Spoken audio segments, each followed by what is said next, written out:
خب با وصفی که الله این صفت داره مردم چی کرده؟ واتخذوا من دونی، گرفتن جور کردن بغیر از الله متعال آلهتا معبوداره که از او اطاعت میکنه، از او خوف و خطر داره، امیدی از زیر داره که برای ما ثواب بده، یا خوفی از زیر داره که ضرر برای ما برسانه. لا یخلقون شیئا، چه قسم باره معبود جور کرده در حالی که هیچ چیزی را پیدا نکرده، یک ذره را پیدا نکرده. و هم یخلقون، در حالی که خودشان مخلوق است. یک کسی که مخلوق است و عاجز است. عاجز کی معبود شده میتونه؟ چطور توقعی ثواب از او داشته باشی یا خوفی ضرر از او داشته باشی؟ قطعا نه. چقدر دلیل مقنع است. خیر وقتی خود مخلوق است، یعنی مخلوق خود عاجز است، محتاج است، تعجب نیست. امو اولیایی که فعلا در قبر است، در تخته غسل دادن شما او را انداخته، حتی قدرتی پنهان کردن عورت خود نداشت و محتاج به شما بود. شما بالا کردید شپر کرد، شما دفن کرده، خاک سرش انداخته. او چی بتانه؟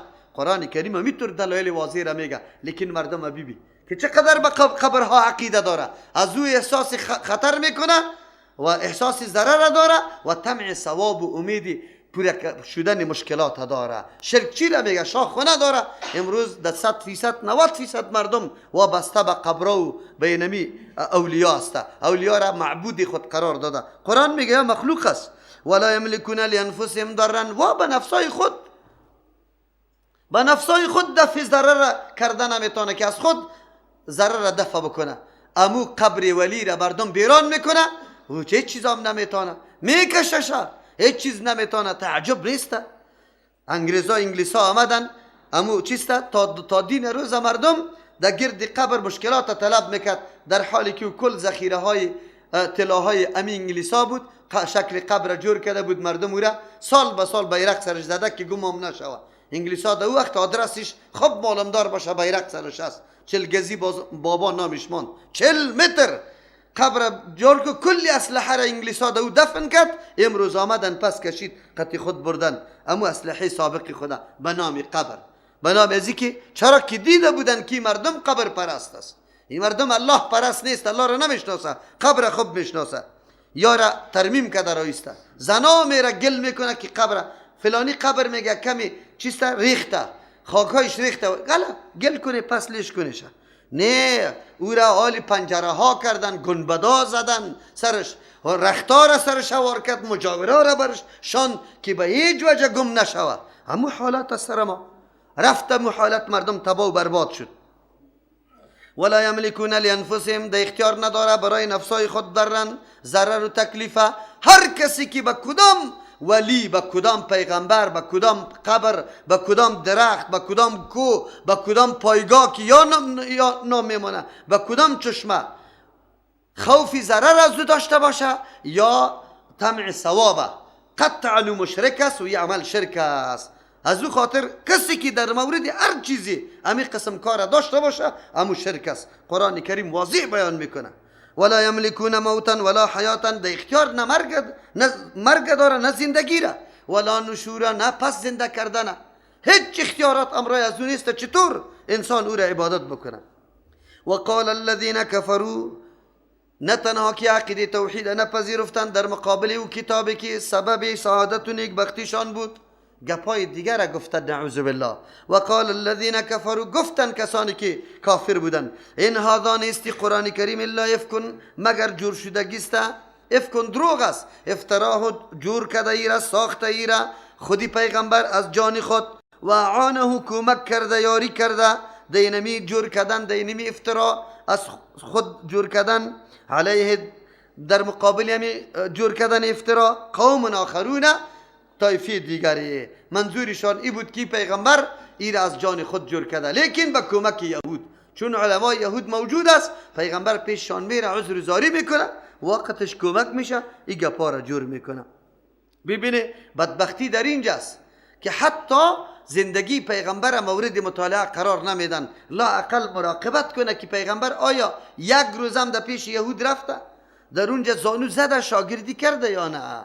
الله متعال مذمت این مشرکین از همین خاطر بیان میکنه که سخنی را میگه که هیچ نوع اساس و دلیل نداشته باشه. امروز مردم ما امور رای مشرکین مکه را تعقیب میکنه. در مورد علمای حق پرست همچو اتهامات کرده رایستن، نعوذ بالله. گاهی میگه نه ریشه از این قط یهود است، دیگهش میگه قط نصاراست. تو خوبیه مراقبت کوی، مردکه در وطن تو قرار داره، زندگیش در پیش روی توست، کل شبیبی کی مردکه کدام طرف دعوت میده، در کجا وابسته است، چی میکنه چی نمیکنه، بعد از تحقیق خوب بکن. لیکن تحقیق هم نمیکنی. در مقابل رسول الله مشرکین مکه میره میگفتن فقط جاءوا ظلم و زورا، یقینا یا آمدن کردن ام به ظلم ام به دروغ. ظلم چرا کردن؟ قرآن این کلام الله را که کل بشر از آوردن مثلش عاجز است، او را نعوذ بالله سخن پیغمبر سخن انسان مقرر میکنه. این ظلم نیست؟ بسیار ظلم است. و زورا دروغ بسته کردن. و مردم پیغمبر خدا پیش یهود گاهی زانو نزده، یک روز نرفته. از کجا قطش کمک شده یهود در جور کردن کتاب؟ باز که جور کرده باشه، اما یهود کمک کرده باشه. اینجا قرآن کل دنیا را چلنج میجه. این قرآن خود ضد یهودیت است. باز یهود چطور در مقابل خود قرآن رواج کنه؟ به خاطر محو کردن دین خود، که دین خود محو بکنه. اون مو مسئله همفر است که همفر بیایه به خاطر از اینکه شبکه خود افشا کنه برای مردم که فلانی چیست نفری ماست، شما پیروی نکنید. چقدر گپی احمقانه است. ببینی امروز میگه نه به یا از یهود و نصارا پیسه میاد. چقدر حماقت است. یهود و نصارا پیسه را به خاطر میده که مردم در مقابلش تحریک کو، مردم در مقابلش حساس بساز، مردم در مقابلش بیدار بساز. همینطور میکنه. بسیار جای تعجب است. لیکن حماقت چی را میگه؟ قرآن کریم همینطور میگه. این گپ جدید نیست. در زمان رسول الله به رسول الله صلی الله علیه وسلم همین گپا میشد. یک اعتراض و قالو گفتن اساطیر الاولین، این خود قصه های گذشته هاست. نضر ابن حارس کافر چی بود؟ کافر بزرگ بود. تجارت ها میکرد طرف فارس و ایران. باز می آمد قصه های اسفندیار و رستم به مردم میگفت. باز قسم میخورد که این قصه ما از قصه رسول الله کده بسیار شیرین است. نعوذ بالله. میگفتی افسانه های مردم سابقه است. اکتتبها به تکلف نوشته کرده. اینطور عادی هم نه. آخرون اکتتبها ایره خود نوشته کرده. فهیه تملا، اینم یه اساطیر اولین قصه ها و افسانه گذشته تملا خوانده میشه علیه بالای پیغمبر بکرتن صبح و اصیلا بیگا، صبح و بیگا توسط کسی برش جور میشه، سریازی خوانده میشه و این میایه به مردم میگه. عجیب افسانه. قرآن کریم افسانه گفتن. کسی که یک کمی عقل داشته باشه این کتاب الله را که چقدر جاذب است، چقدر مطالب عمده و محتوا و مضامینش ببینی انسان در تعجب میاد. اگر ساینسدان میاد قرآن مطالعه میکنه فکر میکنه کتابی ماست. اگر یک دهقان میاد قرآن مطالعه میکنه میگه البته برای ما جور شده. اگر یک دانشمند دیگری از هر ناحیه کی است میاد کتاب مطالعه میکنه قرآن، میگه این قرآن کریم فقط برای ماست. امروز اگر ما در ترجمه میشینیم هر کدامی ما زمانی که ترجمه شروع میشه تو میگی فقط به قطمه سخن میگه و از ظالمه کتاب الله خبر داره. اگر زن است، اگر مرد است، اگر پیر است، اگر جوان است، هر نوع مشکلی که داره این اعجاز کتاب الله متعال است. زمانی که بیان میشه تو میگی قطمه گفتگو داره. امروز فقط برای ما ایگه پاره میزنه. ما مشکل داریم. اینطور کتاب یا نعوذ بالله افسانه میگفتن. قل بگوی پیامبر علیه السلام انزله الذی یعلم السر، نازل کرده این کتاب او شخص او ذاتی که یعلمو میدانه السر چیزای پنهانه، کل رازا مصلحتا چیزایی که پنهان است، فی السماوات در آسمان ها والارض در زمین. این اوتر الله روان کرده. زیرا فصاحت و بلاغت امی کتاب الله که خارق العاده است، کل انسانیت از آوردن مثلش بالکل عاجز است. یک دیگه محتوای قرآن کریم که شامل به اخبار غیب است، از چیزای غیب خبر میده. خالی بودن همی کتاب الله از هر قسم تناقض، هیچ نوع تناقض در کتاب الله دیده نمیشه. اختلاف در بین کتاب الله متعال وجود نداره. مشتمل به او احکامی که کتاب مشتمل است که در برگیرنده تمام مصالح دنیوی و اخروی بشریت است. کل چیزا را اینطور کتاب تو افسانه بگو. این افسانه گفتم ایتانی نه اینمی مطالب یا اینمی اعجاز قرآن کریم نه تنها که دلیل بالای صداقت کیست قرآن کریم است، بلکه این دلیل واضح بالای صداقت رسول الله صلی الله علیه وسلم است. اثبات نبوت پیغمبر توسط کتاب میشه. انه کان غفور رحیما، یقینا الله متعال مهربان ذات است که همچون کتاب روان کرد برای سعادت بشریت. این غفور است، مهربان است، وگرنه ما حق نداشتیم سری الله متعال. رحیم و رحم کننده است که این کتاب خدا توسط این تو پیغمبر روان کرده که بازگو کنه برای مردم، تفسیر و تشریح کنه برای مردم. از او خاطر الله هم غفور شد، هم رحیم شد. و قالوا ما لهذا الرسول یاکل الطعام، انتقاد دیگه. این را میگه مردم شانه خالی کردن، بهانه جویی کردن. چی ضرورت است به که؟ سوالشان، اعتراضشان چی بود؟ ما و قالوا گفتن ما لهذا الرسول، چی شده به پیغمبر؟ یاکل الطعام، که میخوره طعام مسلم آوره، و یمشی فی الاسواق، در بازارا چکر میزنه میگرده. چطور پیغمبر است که هم خوردن میکنم در بازار چکر میزنه؟ لولا انزل الیه ملکون، چرا نمیه فرو فرستادن نمیشه الیه بسوی پیغمبر ملکون ملک فیکون معه نذیرا، باش همین ملک امرای پیغمبر بیم دهنده، مردم بگوید کی پیغمبر است. یک انتقاد. او یلقی الیه کنزون، یا انداخته شود بسویش یک خزانه. او تکون له جنتون، یک باغی کلان داشته باشه که مردم بره میوه خوری کنه. یاکل منها، که خودم از زو بخوره. و قال الظالمون، گفت امی مشرکا، ان تتبعون الا رجلا مسحورا، شما تابعداری نمیکنید مگر شخصی را که سحر کرده شده. سحر کرده شده سی مردکه. چرا؟ گپایی میزنه که خلاف کل انسانیت است، کل مردم یک طرف، این دیگه طرف. از این معلوم شده که سحر سر شده. ببین انتقادای یا اعتراضای چیستن، نعوذ بالله، بی اساس و بی دلیل. پیغمبر میگه باید در بازار نگرده، طعام نخوره. چرا؟ پیغمبر دیگه امتیازاتی نداره با انسانیت. همه خاصیت هایی که برای انسان دیگه است برای پیغمبر هم است. خوردن، نوشیدن، خواب کردن، گشتن، محنت کشیدن، رزق پیدا کردن، کلش پیغمبران علیهم السلام مکلف به ایسته. امتیاز پیغمبر به ایسته که وحی سر شده، الله اخلاق فاضله را برش داده، الله برش اهلیت و قابلیت دعوت برش داده، الله برش اینطور صفتهای داده که او در تو دیده نمیشه. اینی قدر چیسته فضیلت داره، امتیاز داره. نه ای که انسان نباشه، چرا که او معلم است، برای دعوت آمده، باید مثل انسان ها باشه، از همه کوایف و از همه نیازمندی های از آگاهی داشته باشه که قبلا ایگه پاتیر شد. مورد نظر مردم های مادیات پرست و شکم پرست همیشه همیگه پاسته که باید چی باشه؟ خزانه می داشت، ای باید باغ می داشت که میوه ها می داشت، مردم در اونجا می رفت از او خوردن نوشیدن میکرد. کلی هر گپ که دور میخوره سری خوردن نوشیدن و زرق و برق دنیاست. خبر نداره که انبیاء علیهم السلام دارنده صفات معنوی است که از همه چیزاست و از همه انسانیت کرده و را الله متعال بالا مرتبه داده. او عبارت از چیست؟ الله اهلیت دعوت دین و خدمت دین برشان داده و مشفقترین مردم ها در بین انسان ها بالای انسان هاست. از او خاطر دلسوزترین مردم در بین انسانیت انبیاء علیهم السلام است. عجیب است. یا مورد نظرش امی بوده. و قال الظالمون، ظالما گفتن شما تابعداری نمیکنید مگر شخصی که سحر کرده شده سرش. انظر کیف ضربوا لك الامثال، الله متعال تسلی میده پیغمبر علیه السلام، میگه ای پیغمبر بی چه قسم بیان میکنه برای تو مثالا را. نعوذ بالله تشبیهات بد داده رو ایست تو را. گاهی میگه تو مجنون هستی، گاهی میگه ساحر هستی، قسم گپارا برات میگه.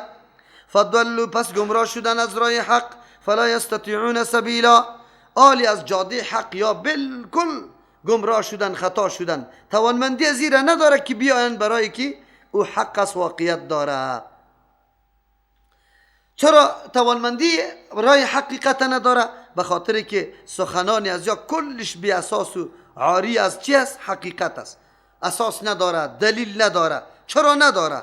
اول به خاطر که هیچگاه پیغمبران علیهم السلام از جنس ملائک نامده، در طول تاریخ بشریت پیغمبران ملائک نامده. چرا؟ پیغمبر انسان می باشه، برای انسان قائد یا رهبر انسانیت انسان می باشه، نه ملائک. دوم گپش به خاطر بی اساس هستن، به خاطر که الله متعال برای تصدیق انبیاء خود ملائک روان نکرده، بلکه برای تصدیق انبیاء خود معجزه را روان کرده. و رسول الله بزرگترین معجزه که قرآن کریم است خود به این اعتراف دارن این را بر تاییدش روان کرده. چی ضرورت بر روان کردن ملائکه است؟ سوم، پیغمبر علیه السلام هیچ وقت باغ و متاع دلیل قرب الهی نمی باشه. اگر کسی خزانه زیاد داره یا زندگی چیسته پر زرق و برق داره، این دلیل مقرب بودن به درگاه الله نیست. به خاطر که الله به کفاری که همیشه بت پرستی کرده خیلی زیاد زندگی مرفه را برش داده. اگر این دلیل قرب می بود باز خود کفار به الله نزدیک می بود. دلیل قرب و منزلت به پیش الله متعال اخلاص و بندگی کامل است. علم و عمل، الله برای کسی عقیده درست بده و عمل درست نصیب بکنه، این معیار مقرب بودن یک انسان در پیش الله متعال است. و انبیاء علیهم السلام در این راستا اول نمبر است. علمی که الله به انبیاء داده به کسی نداده، عمل کردی که الله برای انبیاء توفیقش داده به هیچ کس نداده. اخلاص بندگی که در انبیاء علیهم السلام وجود داره در هیچ کسی موجود نیست. پس هیچ وقت این زرق و برق دنیا سبب قرب الهی شده نمیتونه. چهارم، چطور شما او را رجل مسحور میگه در حالی که او شخصی قاید بشریت و انسانیت است؟ در طول تاریخ بشر اینطور شخصیت کسی دیگه دیده نتانسته و نمیبینه. چطور شده میتونه این شما مجنون نعوذ بالله یا مسحور بگویه؟ معلوم شد که خود شما را جنون گرفته، دیوانگی. چرا که حقیقت درک کرده نمیتونه، او را واژگون به مردم معرفی میکنه. از او خاطر الله متعال رد کرد گپای ازیاره که کلش بی اساس است. گپ بی اساس هیچ ارزشی نداره. تبارک الذی ان شاء جعل لك خیرا من ذلك. مخاطب اینجا پیغمبر علیه السلام قرار میده، چرا که وجود پیغمبر خیر کثیر است. خیر کثیری که در وجود پیغمبر نهاده کیست؟ الله. تبارک الذی، خیر کثیری که در وجود پیغمبر است ذاتی نیست، الله برش داده. 40 سال تیر کرده لیکن سخنش چی نبود؟ الگو نبود، نمونه نبود، دلیل نبود برای کسی. خودی رسول الله مقتدا و رهبر برای کسی نبود تا وقتی که وحی الله نآمد. از خاطر الله میگه تبارک الذی، برکت دهنده است ذاتی که انشاء اگر بخواه جعل لک، میگردانه برای تو خیرا بهتر من ذالک، از این فرمایشایی که این مردم میده. یا میگه که باغ داشته باشی، الله از این کده زیاد برات میده. خو اگر بخواه، لیکن الله متعال نخواسته فرمایش از یارا پورا نمیکنه به خاطر که حکیم است. هیچ وقت دعوت مردم به خاطر زرق و برق دنیا نیسته. یک زن اروپایی کتاب نوشته کرده و یکی از جمله افتخارات رسول الله صلی الله علیه وسلم و حقانیت دین الله را یک نکته را گردانیده سریزی بحث کرده که هیچگاه پیغمبر وعده مادیات دنیا را به کسی نداد، بلکه هر کسی که به دین خود دعوت داده اول از مشکلات برش گفته که تو دوچار اینی تکالیف میشی. پس معلوم شد که دین حق است. اگر این دین حق نمی بود مردم بدون مادیات دنیا امرای کسی نمیشه. بازی طور امرا شدن که او انواع سختی سرش میایه، از اون نظریه و مفکوره نمیگرده. از این معلوم میشه که نظریه اسلام نظریه چیست؟ بگوی واقعی است که ریشه میگیره در قلب هر مؤمن. این دلیل حقانیت همین دین است. از خاطر الله میگه اگر میخواست الله جعل لك خیر من ذالک، میگردانید برای تو بهتر از این فرمایشات از یا خواسته های از یا جنات باغایی که تجری من تحت الانهار روان باشد از زیر درختها و قصرهای جویا، و یجعل لك قصورا، میگردانید برای تو بلدنگارا. از این کدام خوب براتان میگردانید، لیکن الله متعال طور نمیکنه. چرا؟ بنابر بعض مصلحت ها و حکمت ها که او را الله متعال میدانه، این مردم ها نمیدانه. بل کذبوا بالساعت، این مردم ها نه تنها که دیگه عقاید و مسائل انکار کرده و تکذیب کرده، بلکه قیامت هم تکذیب کردن. حالی الله متعال میگه که این اینمی مطالبای از یا خواسته ها و فرمایشاتشان برای حق طلبی نیست که یا یقینا نمی خواسته برآورده شوه یا حق بپذیره، بلکه محض نعوذ بالله از روی شرارت، از روی نعوذ بالله از اینکه پیغمبر را تکلیف واقع کنه این سخنا را میگه. اگر همین سخنا را هم از قلبش میگفتن که راستی اگر بیا ما راهیاب میشیم، الله متعال برشان نشان میداد. اما این مردم از قلب نگفته. منظورشان فقط پیغمبر را در تکلیف انداختن یا نعوذ بالله او را رنج دادن، دیگه گپا نبود. یعنی اصل مطلب است که یا در فکر خود نیستن که راهیاب شوه، بلکه منظوری از یا است که فقط در دهن خود چیزی میاد امو را گفته بره که سبب رنج یک تعداد مردم شوه. یک تعداد مردم وقتی که مطالبات میشد در دلشان میگشت که باید امیر رقم معجزه بیایه، لیکن چرا؟ به خاطر که یا ایمان بیاره. خودی رسول الله صلی الله علیه و سلم چون حرص زیاد داشت به این که امی مردم ایمان بیاره، تمنای از این داشت که همچو معجزات واقع شوه و همچو کارا شوه، لیکن الله متعال پیغمبر خود تنبیه میده که نه، تو پیغمبر هستی، حق بیان کو. این نیست که به هر فرد علیحده معجزه ظاهر بکنی. باز کاش که امی مردم اراده خیر، اراده هدایت داشته باشه. نه، اراده هدایت نداره، فقط تو را در تکلیف مندازه. از این خاطر ای الله متعال تسلی داد به رسول الله که نه، برآورده شدن مطالبات از یا روی حکمت و مصلحت است. به این خاطر است که مردما هیچ وقت اراده خیر نکرده، اراده هدایت نکرده، بون که امیتور گفته هایشان باشه تو اعتنا برش نکو. امروز یک تعداد علما هر روز ورقا را چاپ میکنه، مردم هم میگه خط ما شیشته نمیتونه، مناظره نمیتونه. به الله قسم اگر من بفهمم که امی مردم راه هدایت در پیش میگیره، بعد از اینکه دلیل ارائه بکنی، من مکمل وقتی خود در مناظره بیدم، قطش می نشونم. لیکن ما میدانیم که مردم برای ما قسم خورده که آسمان زمین بگرده، زمین آسمان. ما گپ شما را نمیپذیریم، پس چرا وقتی خود ضایع کنیم با معاندین؟ همونطور نعوذ بالله وقتی خود بیشتر در دعوت مردم مصرف کنیم، نه ای که نعوذ بالله مقابله معاندانه و ظالمانه قتی مردم کرده بریم وارد دو دشنام و قهر و غضب شیم. نه، ضرورت نداریم. برای ما میگه بیا که مناظره کنیم سری تقلید، الله تو را کور کنه، 1000 نفر دنبالش بده. برای ما چی؟ ما کتاب الله و سنت رسول الله موجود است و در روشنی از این ما حرکت میکنیم. تو برو الاسقاط مناظره میکنیم، 10 ساعت مرده تا بگذار و چیسته 400 دفعه قرآن تا دور بده. با ما چی؟